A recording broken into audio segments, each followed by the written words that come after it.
15 fading bands that should really stop now.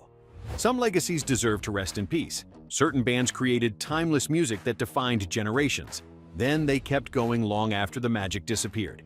These are 15 fading bands that should really stop now.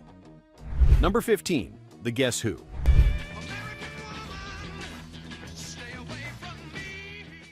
The band that gave us American Woman and These Eyes sold over 30 million records during their 1960s and 1970s peak. Original members Randy Bachman and Burton Cummings departed decades ago. Today's version features entirely different musicians trading on a legendary name. They tour constantly through casinos and county fairs, performing note-for-note recreations without any original creative spark. Bachman and Cummings reunited occasionally for special tours, proving the real magic existed only with them. The current Guess Who lineup has recorded new material that sold poorly and received dismissive reviews. Classic rock fans attending these shows expecting authenticity instead encounter what critics have called a professional tribute band. The name deserves retirement, allowing the original recordings to define the legacy without dilution from endless county fair circuits.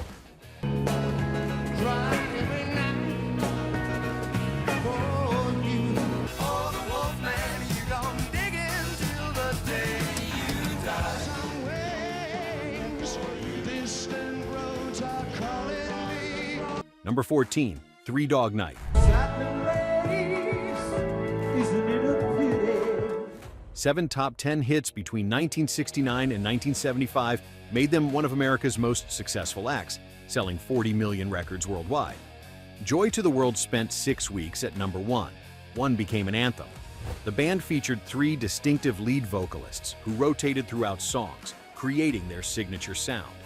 Today, only founding member Danny Hutton remains from that original trio, touring with entirely different musicians and replacement vocalists. Current performances rely on nostalgia, while missing 2/3 of the vocal chemistry that defined their hits. The band continues playing the oldies circuit with Hutton as the sole original connection to the classic era. Their remaining audience attends strictly for 1970s hits, hearing songs that once featured 3 distinct voices now delivered mostly by singers who weren't there when those songs mattered. Hutton continues into his 80s, performing the same set list for decades without variation, growth, or purpose beyond commercial transaction through casino and county fair appearances.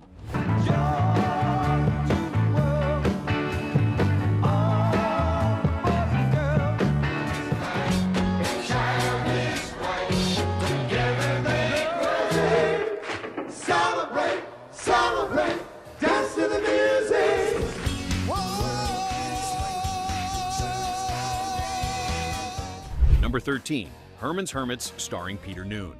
And nobody else in sight, there's nobody else, and I'm feeling good, just holding you tight. British invasion hitmakers sold 80 million records with Mrs. Brown, You've Got a Lovely Daughter, and I'm Into Something Good. Peter Noone remains the only original member, touring with completely different backing musicians for over 4 decades. The shows deliver competent nostalgia but offer nothing beyond exact recreations of 1960s recordings. No other original members participate, making this essentially a Peter Noone solo career, trading on a band name. Noone's voice has aged noticeably, with recent performances showing significant strain on higher notes that once came effortlessly. Reviews consistently mention professional competence while noting the absence of any vitality or reason to exist beyond collecting appearance fees. The Herman's Hermits brand has become a classic rock cruise ship staple.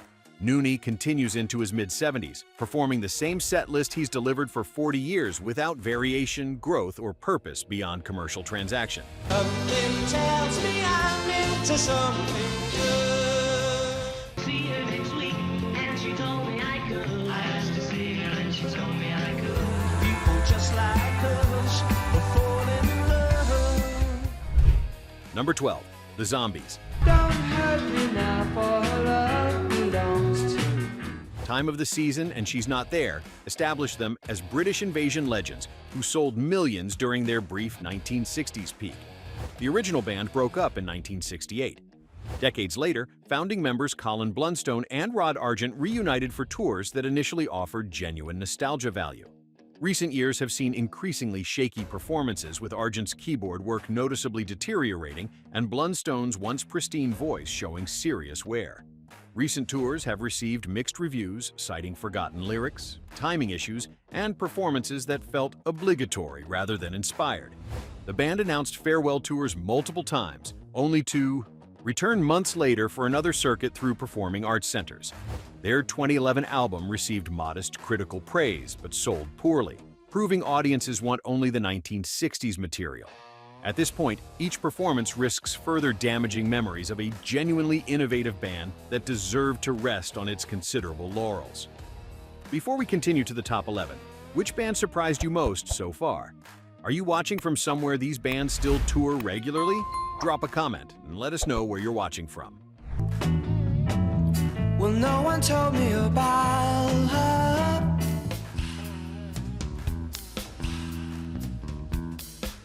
What's your name? Tell you about the way she looked, the way she acted, the color of her hair. Number 11, the Commodores. I gave all my money and my time. Lionel Richie led them to massive success with Brick House, Easy, and 3 Times a Lady, selling 70 million records through the 1970s and early 1980s. Richie departed in 1984 for solo superstardom. The remaining members continued with replacement vocalists, touring constantly through corporate events and festivals. Original member Walter Orange remains, but the band's sound and appeal died when Richie left 4 decades ago. Recent performances showcase competent musicians delivering functional versions of classics without the charisma or vocal ability that made those songs matter. The Commodores released several albums after Richie's departure that failed commercially and artistically. They've become a nostalgia act, playing half-empty venues to audiences who remember what the band used to be. Every performance emphasizes what's missing rather than what remains. The legacy deserves preservation through the classic recordings, not dilution through decades of diminished touring. Well put together, everybody. This is how the story goes. Come on. She's got it. Two people lost in a storm. I know you're not alone on the nation. Number 10, the Doobie Brothers.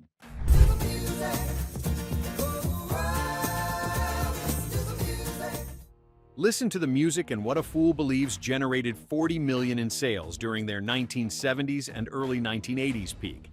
The band has undergone countless lineup changes across 5 decades.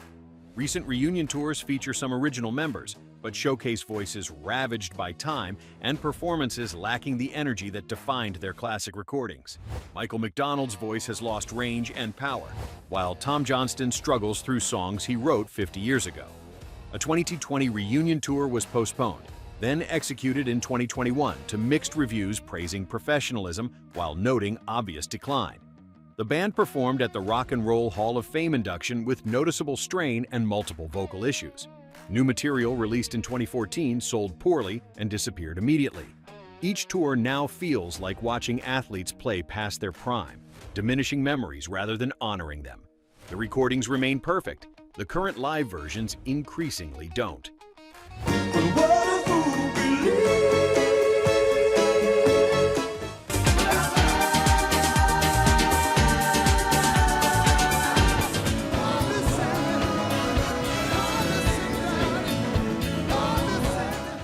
Number 9, Foreigner.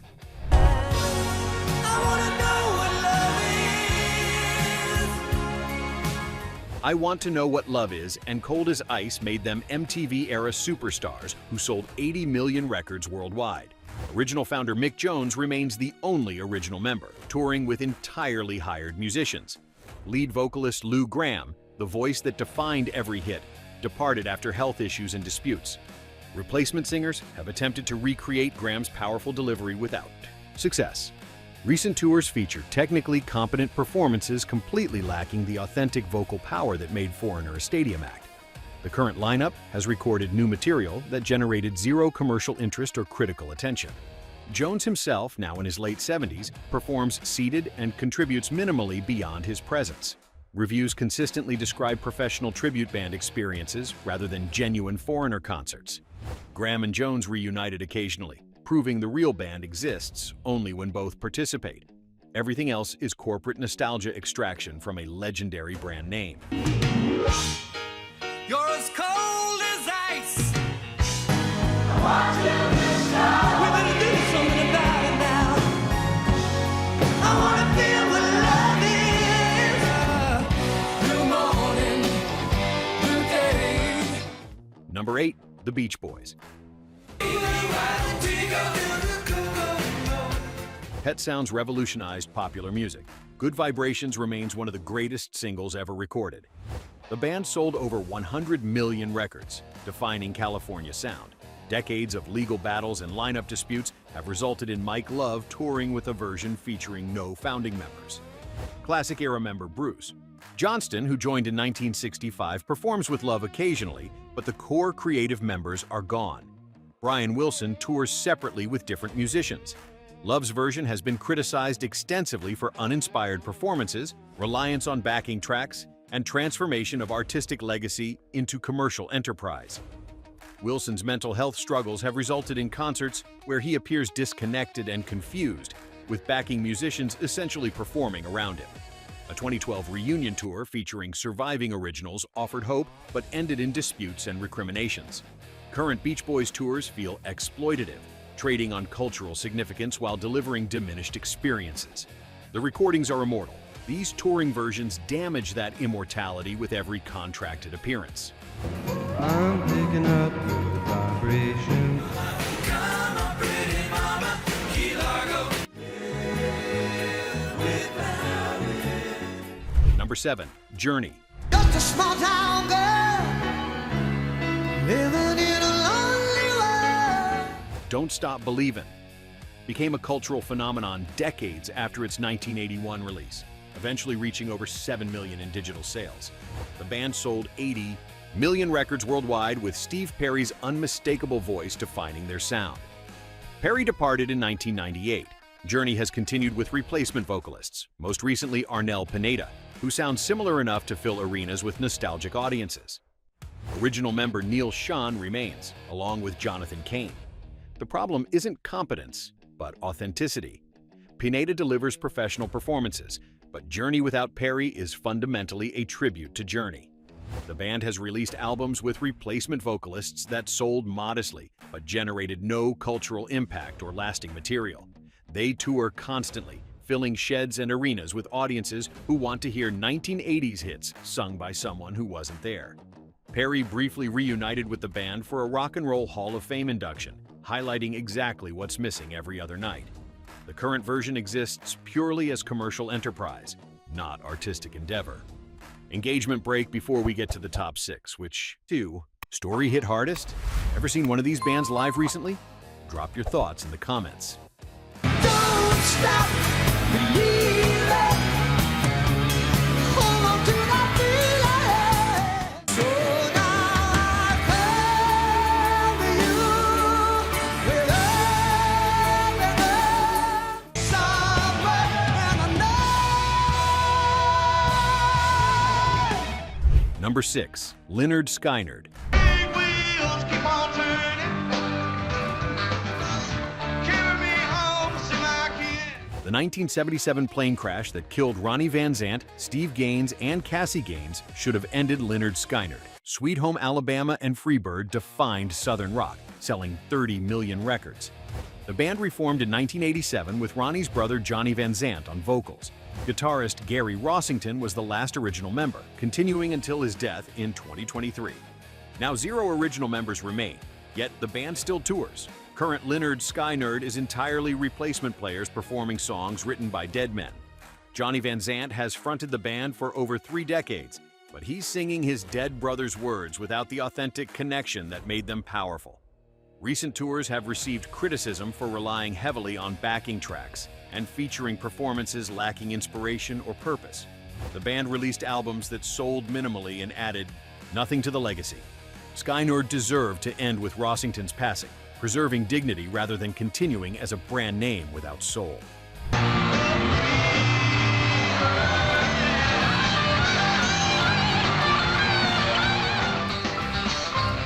Sweet home Alabama.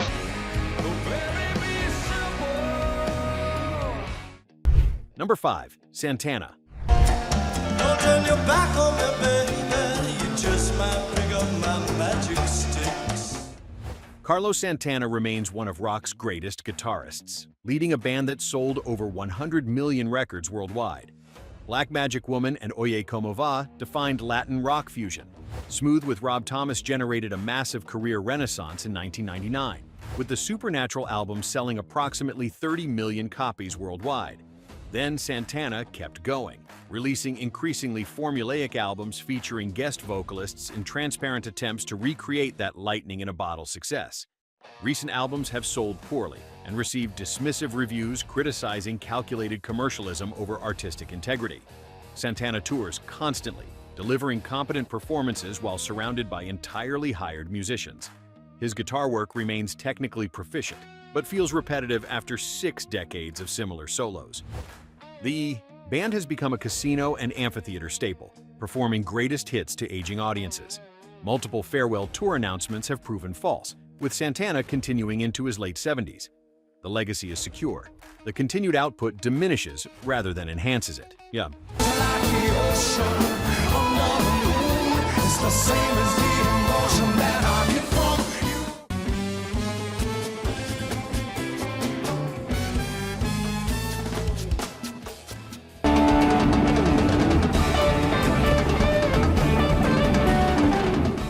Number 4. Chicago.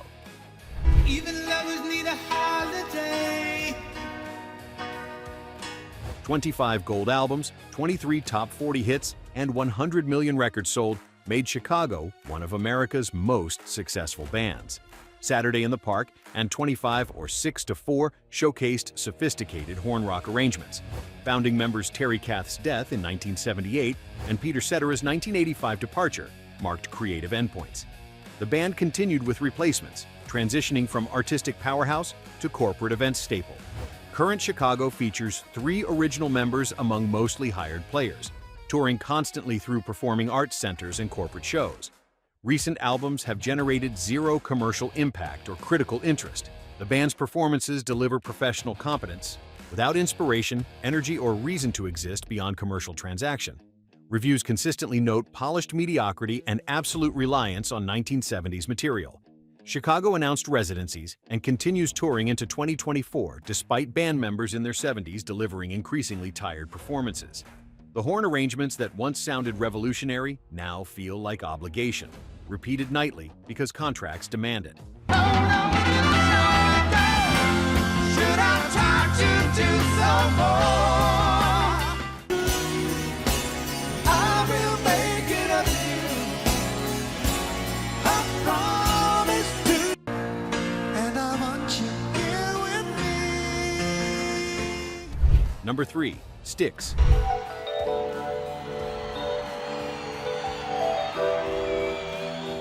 Come Sail Away and Mr. Roboto made them arena rock giants who sold 54 million records through the 1970s and early 1980s.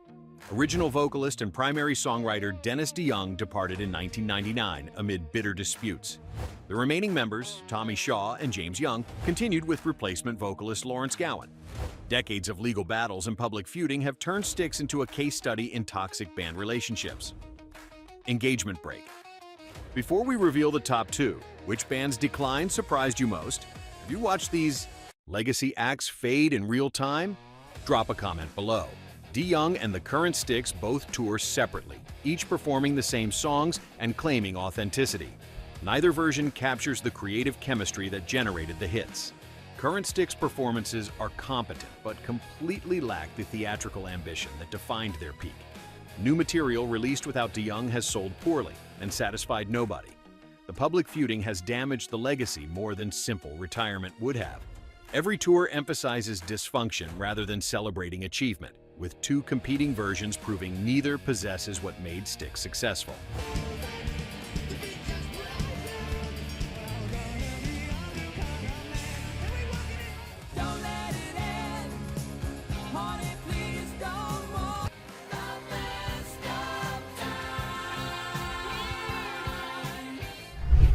Number 2. Fleetwood Mac. Rumors sold 40 million copies worldwide. remaining one of the best-selling albums in history. Dreams, Go Your Own Way, and Don't Stop defined 1970s soft rock perfection. The classic lineup generated magic from interpersonal dysfunction, creating timeless material. Christine McVie died in 2022. Lindsey Buckingham was fired in 2018 after decades of tensions. Stevie Nicks and Mick Fleetwood continued with replacements. Fleetwood Mac without McVie and Buckingham isn't Fleetwood Mac, it's Stevie Nicks with hired backing musicians trading on a legendary name. The 2018 tour with replacements received mixed reviews, with critics noting professional competence, but complete absence of the interpersonal chemistry that made the band transcendent. Nicks's voice has deteriorated significantly, struggling through songs she wrote decades ago. Buckingham and Nicks reunited briefly over the years, teasing possibilities before falling back into dysfunction. McVie's death should have ended it permanently. Instead, Nicks continues discussing possible tours, risking further damage to a perfect legacy that deserves preservation, not exploitation through diminished reunion attempts.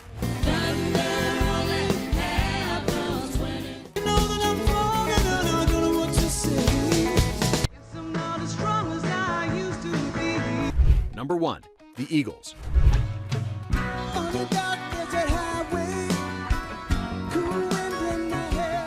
Hotel California remains one of rock's most iconic achievements, part of a catalog that sold over 150 million records worldwide.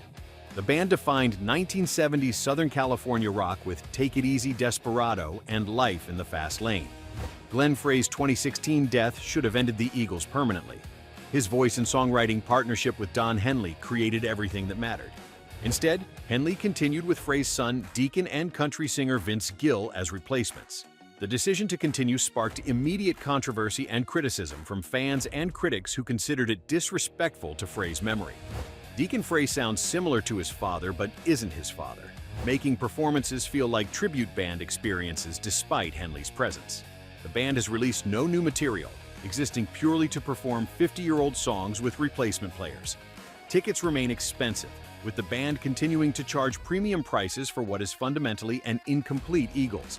Recent tours have received mixed reviews, praising musical competence while questioning the entire endeavor's purpose and ethics. Frey's death was the natural endpoint. Everything after has been commercial exploitation of a legacy that deserved to rest in dignified completion. Some bands should know when to stop. The Eagles should have stopped in 2016. And that same old